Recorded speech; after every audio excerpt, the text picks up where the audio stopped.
medyo sumeryoso tayo, ano? Dahil ito ang Ala ni Mayor Alice Leal Go dahil sa questionable din ng test. Mga boss chief mo sir, ito na po yung tungkol ewan ko kung ano tatawag ko dito. Kumbaga, mga bossing, lilinawin ko po wala pa namang mismo tapos na or kung ano yung resulta ng investigasyon, mga boss chief mo sir, ano? Pero dahil po alam ko yung iba sa inyo ay kapag tumututok lang kay Mark Ramos at wala nang ibang tinututukan. So ito, bago po sa kanila. So mga kababayan, lahat po at first time natin tatalakayin dito sa Mark Ramos channel, ito. Mga bossing. Ito po, no? Ito po yung tungkol sa mayor ng Banban. Bamban ba o Bamban o Banban? Si Sanchay. Ay, ano? Ito kasing si Jero comment ng Sanchay kaya napapasanchay ako no? Alice Guo, mga kababayan. Isa-isa po isa-isa. Panoorin po natin 'to ng sabay-sabay kasama si Sherwin Pasaol ng may 724 na like. Ayan. O game ha. Panoorin natin. Tangkutad yung Ano to mga boss? Ito po kompleto rekado ito. Ano para do sa mga bago pa lang maririnig itong topic na ito. Kumpleto rekado itong balita ng Net25. Ayan, yan yung mga tunay na mga nagbabalita, hindi kagaya ng SMNI. Buhay pa ba SMNI?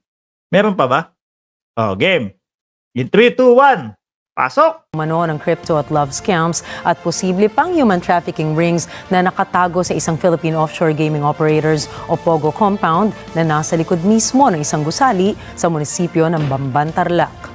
Pinakita yon mga kababayan. Pinakita po yon. Meron parang isang kwarto na mahaba. Kwarto ba yon o alley? Tapos may mga posas pang nakasabit doon. No?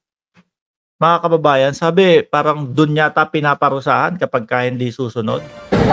Himayin natin ang mga detalye ng mga hindi magkakatugmang testimonyang inihain ni Alice Go upang malaman natin kung makatwiran ba ang mga akusasyon laban sa kanya o kung may mas malaking issue pa sa ilalim nito na dapat hukayin.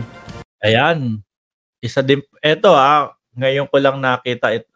Siguro may isang linggo na namin pinag-aaralan, mga kababayan. Ito po ay ang POGO, mga kababayan, ay nakapasok, no?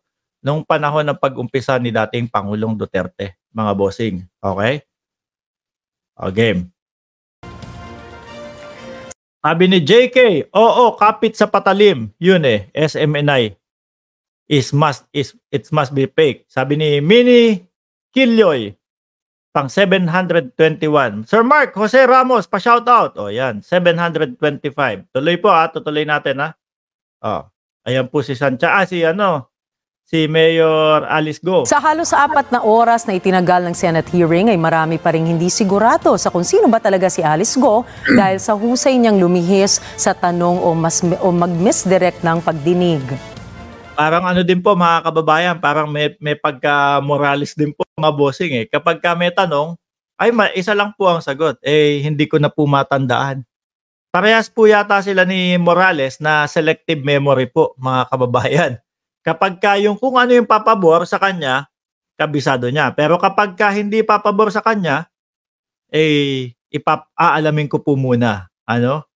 Hindi ko po matandaan. Sa simpleng internet search ay mahirap nang makita agad ang impormasyon tungkol sa punong alkalde ng Bamban. Halos wala rin itong record ng dating pagkaluklok sa serbisyo publiko, mapalebel man ng sangguniang kabataan o pagkakonsehal. So wala. Kumbaga, matik mayor agad. Mga kababayan, hindi man lang dumaan sa sangguniang kabataan, hindi man dumaan sa kumbaga congressman o konsehal, wala. Rekta agad na mayor. Ganun po ba yun? Lumabas lang ang kanyang pangalan noong siya ipakilala ni dating Bamban Mayor John Feliciano bilang malapit niyang kaibigan sa inaugurasyon ng isang government-owned poultry dressing plant sa Bamban. Isang taon bago ang eleksyon ay inendorso rin ni Feliciano si Go bilang kanyang successor. Kahit ang kanyang social media records ay makikitang ginawa lamang noong taong siya'y nahalal bilang alkalde ng Bamban. Pagkatapos lang, mga kababayan, tayong mga Pilipino po, ito ang Facebook ko, yung kung ano-anong social media ko. Tayo pong mga Pilipino, di ba, mahilig sa ganyan Ano po? baka naman talagang kakapalaot lang sa Pilipinas. Nagtatanong lang tayo mga bossing, ano? Ngayon lang nagkaroon o ginawa yung kanyang mga social media. Pero ang pinagtataka ko mga kababayan, ang galing pong magtagalog. Ang galing magtagalog pero talagang inusisa ko po pati po do sa TikTok. Merong mga pagkakataon na alam mo 'yon, ramdam mo sa pandinig mo na may Chinese medyo may Chinese accent siya kahit magaling magtagalog. Ang kanyang YouTube account ay sinimula noong January 28, 2022 na sinundan naman ang kanyang Instagram page noong April 20 ng kaparehong taon. Oh, ngayon Na-rehistro ang kanyang kapanganakan noong 2003 lamang nung siya ay 17 taong gulang na. Ibig sabihin ay pinanganak siya noong 1986 na kung susumahin siya ay 38 taong gulang, mga kababayan. Pero sobrang late register naman po niya, 17 years old na daw po nung inerehistro. Sabi ni Ma'am Aida de la Puente, pang 875 like, OFW, Singapore. Ayan, nakakamiss ang Singapore. No? Sabi ni Noel, La Cambra, Maisog Rally acting as Chinese CCP, Wolf Warrior Diplomacy, sabi niya dyan. Tuloy. Taong gulang na ngayon. Kompleto to, mga kababayan. Ng inyong mga magulang. Ito po, mga boss. Ayan. Ito po, mga boss, yung interview ni Senadora Risa Ontiveros sa kanya, mga kababayan. Pakinggan nyo, talagang grabe. Parang imposible to sa isang tao, ano? Wala kang halos maalaman, wala kang halos maalala. Oh. Na kung susumahin, siya ay 38 taong gulang na ngayon. Ayan. Ng inyong mga magulang. Yung father ko po, retired na po. And yung nanay ninyo? Hindi ko po nakasama po yung nanay ko pong lumaki po. Pero mga boss, Chief Amo, sir, meron akong isang nakita, no? Kung hindi ako nagkakamali, TikTok na, kumbaga, alam nyo po, Pilipino, magaling maghanap yung mga yun eh. Pinagsama yung sinabi niya na parang nami-miss or something na, kumbaga, hindi totoo yung sinabi niya na hindi niya nakasama yung nanay niya. Noon, ano po yung trabaho ng inyong ama? Negosyante po, Your Honor. Piggery. Negosyante sa hog racing din or sa Pogo or sa iba pa? Hog racing po. Hindi po kami involved in any Pogo operation po, Your Honor. O yan mga kababayan ha. Base sa kanyang mga tugon. Tandaan nyo po yun, hog racing. O ibig sabihin, babuyan, mga kababayan. O. Sabi ni Miles Vlog, Sir Mark, sabi ni Sir JIL, na-search daw niya na China congratulated dyan. Oo, yun, isa pa din po yun. Ipapakita po dito yun. Kumbaga, para lahat tayo alam, no? Sunod-sunod, alam natin yung pagkakasunod-sunod. Kasi kumpleto talaga yung balita ng Net25, magaling. Tuloy. Sa komite ukol sa kanyang mga magulang, banggit ni Alice Go na anak siya na isang retiradong magbababoy na pinangalanan ng una bilang si Angelito Guo na ang tunay na pangalan ay Jian Zhongguo. Jian Zhongguo. Ang spell nun, kung di ako nagkakamali doon sa mismong nakita ko, J-I-N space J-I-A-N-G tapos Guo, G-U-O. Oh. Spell pa lang Chinese na po mga kababayan. Yung Angelito o kung sa anumang English na name yon, ganun naman po ang mga Chinese mga kababayan. May Chinese name sila, may English name po sila. Sabi ni Jay Wizo, pang 915 ako, watching from California. At nandiyan po si Belinda Cruz, pang 929 ako. Ayan. Hindi naman daw siya naging malapit sa kanyang ina. Ngunit makikita natin sa isang post sa page ng Municipality of Banban na binati pa nitong ina na nagdiwang ng kanyang kaarawan kamakailan lang. Andiyan pala. Nakapagtataka rin ang nasabing post dahil inalis ito sa website matapos ang committee hearing noong May 8. Isa pang nabuko siguro, no? Biglang inalis pagkatapos nung committee hearing ni Senadora Risa Ontiveros, mga kababayan. Kaya talagang mararamdaman mo, may tinatago ba itong mga ito? Bakit kailangan mga ganun? Eh kung wala, di ba mga boss, chief mo sir, wala, uwi ka ng bahay. O wala kang tatanggalin dun. Yeah, as is na yan. Kaso nga lang po, nabanggit niya nga na kumbaga hindi niya nakasama ang kanyang nanay. Pero bumati ng happy birthday. Ano?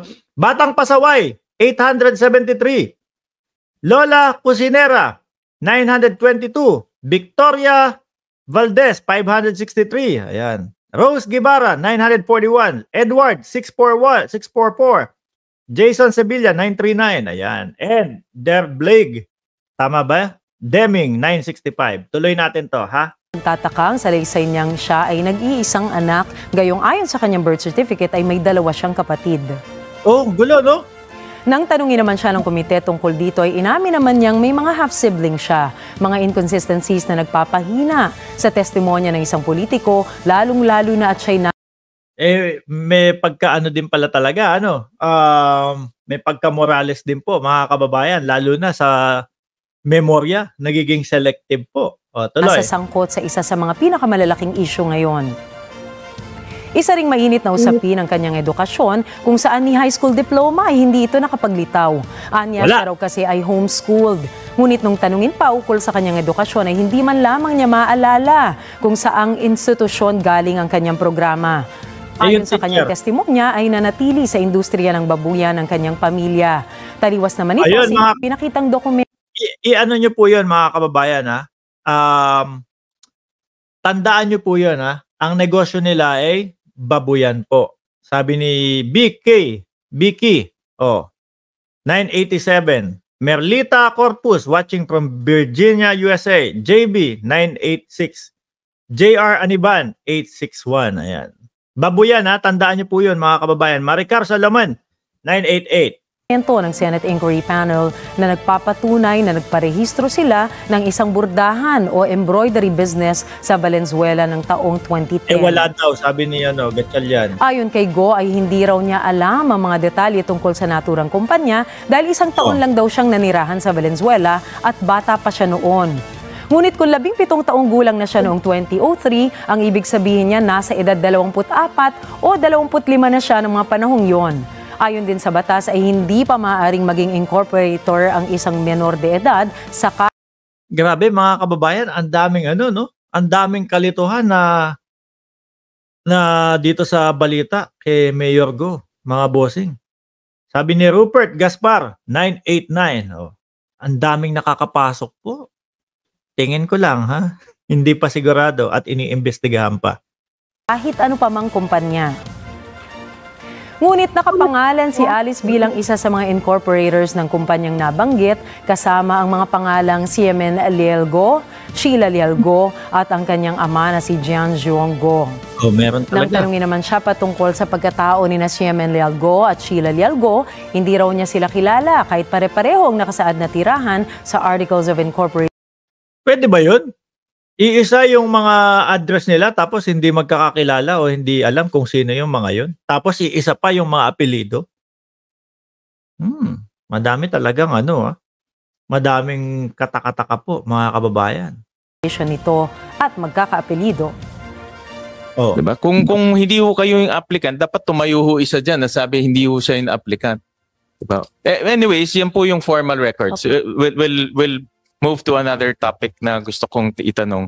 Nasabi niyo ho kanina na parte kayo ng Baofu. Opo, Your Honor. When you say parte, may-ari ho kayo ng Baofu? Your Honor, ang sa akin lang po is the property lang po. But Napapakinggan nyo mga bossing?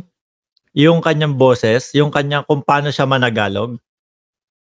Diretso mga kababayan. Pero kapag kayong talagang ilinapit mo yung tenga mo, pinatay mo yung sinarado mo yung mata mo, mararamdaman mo meron tong alam mo yon na boses na pagka-inchik talaga fake address.